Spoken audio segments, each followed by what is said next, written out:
शिक्षा और ज्ञान का सम्मान करें।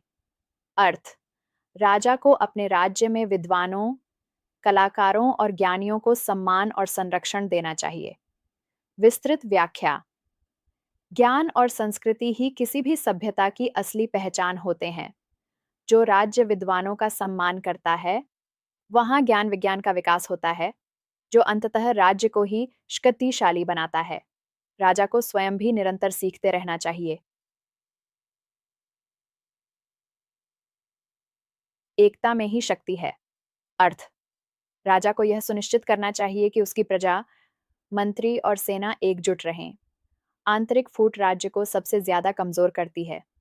विस्तृत व्याख्या, चाणक्य का अंतिम और सबसे महत्वपूर्ण संदेश एकता का है। एक राज्य पर बाहरी शत्रु तभी हावी हो सकता है जब उसमें आंतरिक कलह और फूट हो। यदि राजा, मंत्री, सेना और प्रजा एकमत होकर राज्य के हित के लिए काम करें, तो कोई भी शक्ति उन्हें पराजित नहीं कर सकती।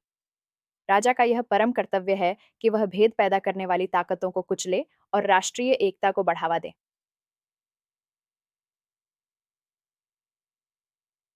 कामधेनु गुणा विद्या ह्यकाले फलदायिनी, प्रवासे मात्र सदृशी विद्या गुप्तम धनम स्मृतम।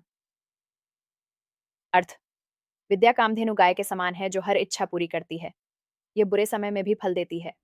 परदेश में माँ के समान रक्षा करती है और इसे एक गुप्त धन कहा गया है। व्याख्या, चाणक्य कहते हैं कि ज्ञान ही मनुष्य की सबसे बड़ी संपत्ति है।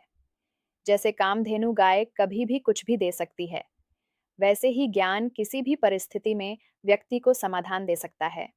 यात्रा में या संकट के समय आपका ज्ञान ही आपकी रक्षा करता है। यह एक ऐसा धन है जिसे कोई चुरा नहीं सकता, जो बांटने से कम नहीं होता, बल्कि बढ़ता है।